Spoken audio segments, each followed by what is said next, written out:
Telugu capital TV వీక్షిస్తున్న ప్రేక్షకులకి, అలాగే లలితాదేవి యొక్క ఆ లలితా సహస్రనామాల్లో తత్వ విచారణ తెలుసుకుంటూ నిన్నే మనం చెప్పుకున్న అజ్ఞానాన్ని వీడి జ్ఞాన సముపార్జన చేస్తున్నటువంటి మా సోదర సోదరీమణులందరికీ కూడా నా ఆశీస్సులు. శ్రీమాత్రే నమః. శ్రీ గురుభ్యో నమః. శ్రీమాత్రే నమః. నఖదీతి సంచన్న నమజ్జన తమోగుణ అనే నామం చెప్పుకున్నాము.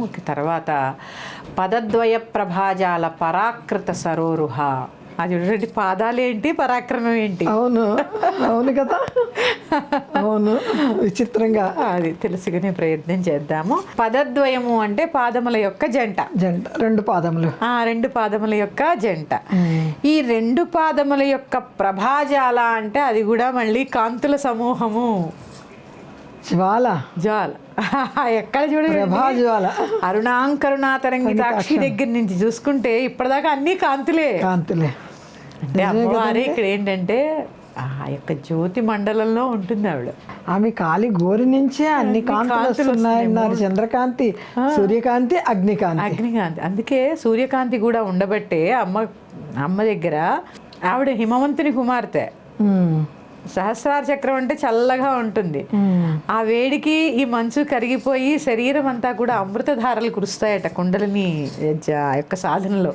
అమృతధారలు నిజంగా అమ్మా, అసలు మన ధర్మం ఎంత గొప్పది చూడండి. అసలు ఏమీ కష్టపడక్కర్లే భగవంతుని చూడడానికి, మీలోనే ఉన్నాడు తెలుసుకోండి అని చెప్పిన ఏకైక ధర్మం మన హిందూ ధర్మం.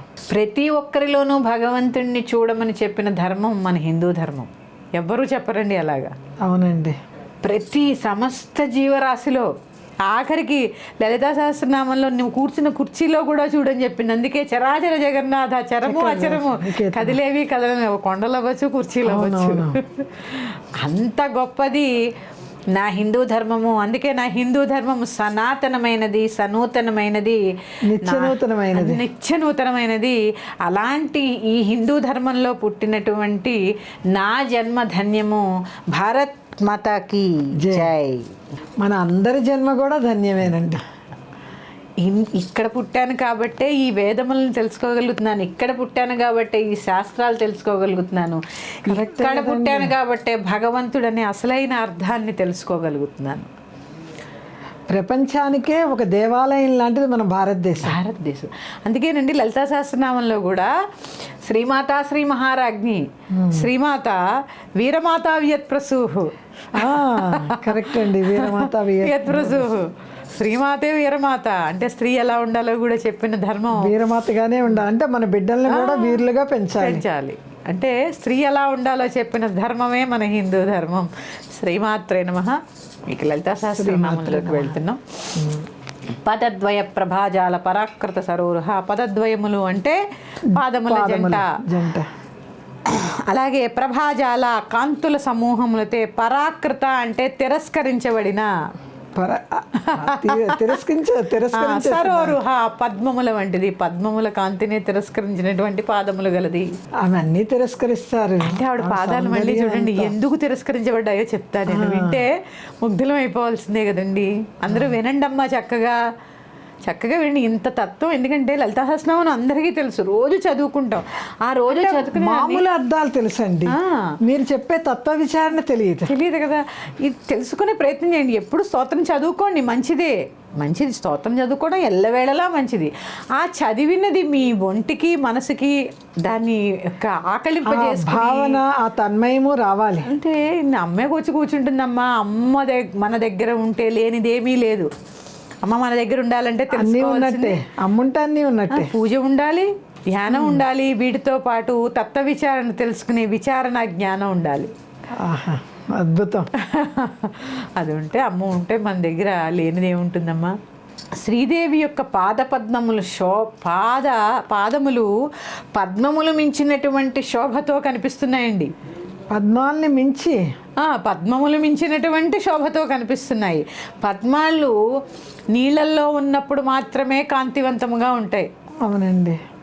అందుకే మణిద్వీపంలో మాత్రమే నీళ్ళల్లో కాకుండా దాన్ని ఏమంటారు, మట్టి మీద కూడా పూసేటటువంటి పద్మములు ఉంటాయట మణిద్వీపంలో. మణిద్వీపంలో వాటి యొక్క సువాసన కొన్ని యోజనముల దూరం ఉంటుందట. అంటే చూడండి అమ్మ మరి అదే చెప్తున్నారు ఇక్కడ. శ్రీదేవి ఆవిడ పాద పద్మములు నడిచిన స్థలం కదా అదంతా.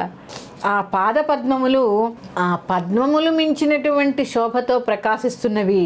పద్మములు నీళ్ళల్లో మాత్రమే కాంతివంతంగా ఉంటాయి.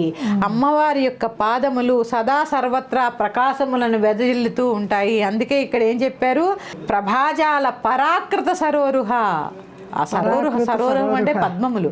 ఆ పద్మముల కాంతిని కూడా తిరస్కరించేది ఇందుకే. అవి నీళ్ళల్లో ఉన్నప్పుడే కాంతిగా ఉంటాయి. అమ్మవారి యొక్క పాద పద్మములు సదా సర్వత్రా కూడా కాంతివంతముగానే ఉంటాయి. ఈ చిడాలు ఒక్కొక్క నామం చెప్తుంటే చూడండి ఎంత అసలు. అంటే ఇక్కడ దేవి పుట్టినిల్లు హిమవత్ పర్వతం. అంటే హిమవంతుని యొక్క తుహినగరి కన్యే తలీతు. ఆ హిమవంతుని పుత్రుని కాబట్టి హిమవంతుడు అంటే ఎవరు, మంచుకొండ. అందుచేత ఎల్లప్పుడూ కూడా చల్లదనాన్ని ప్రసాదించేటటువంటివి అమ్మ పాదములు. ఆవిడ ఎక్కడ ఉంటుంది, కైలాసగిరిలో ఉంటుంది కదా, వెండికొండ పైన ఉంటుంది. చూడండి ఆ వెండికొండ అంటే మళ్ళీ ఏమనుకుంటున్నారు, చందమామే అంతే కదా. ఆవిడ పాదములు ఎక్కడుంటే అక్కడ ప్రశాంతత చల్లదనము కూడా ఉంటాయి. బ్రహ్మ విష్ణు మహేశ్వరుల చేత వేదములు చేత పూజించేటటువంటి పాదములు గలది అని మనకి ఇక్కడ చెప్పడం జరుగుతుంది. అమ్మవారి యొక్క కుడి పాదము శుక్లవర్ణముతోటి, శుక్లము అంటే తెలుపు, అమ్మవారి యొక్క ఎడమ పాదము రక్తవర్ణముతోటి ఉంటుందట. ఈ రెండును కూడా ఒకటి అజ్ఞానము, ఒకటి అవిద్య, అలాగే ఈ సంసార బాధల్ని తొలగించేటటువంటివిగా ఉంటాయట అమ్మ పాదములు. ఒకటి తెల్లగా ఒకటి ఎర్రగా ఉంటాయట. ఎందుకంటే అజ్ఞానము అవిద్య ఈ రెండు తొలగించే. అరుణము అంటే మరి ఏంటి, జ్ఞానం కదా. అవును అవి తొలగిస్తేస్తుంటాయి, అజ్ఞానాన్ని అంధకారాన్ని తొలగిస్తూ ఉంటాయి. అవిద్యా ప్రవృత్తుల్ని తొలగిస్తూ ఉంటుంది. ఇది బ్రహ్మతేజముతే పరమేశ్వరి పాదద్వయము ఏర్పడినది అని చెప్పి మనకి ఇక్కడ చెప్తున్నారు. అందుకే పదద్వయ ప్రభాజాల పరాకృత సరోరుహ. ఇంకా ఈ నామం గురించి తెలుసుకోవాల్సింది చాలా ఉంది. మరొక ఎపిసోడ్తో మీ ముందుకు వస్తాను. స్వస్తి. శ్రీమాత్రే నమః.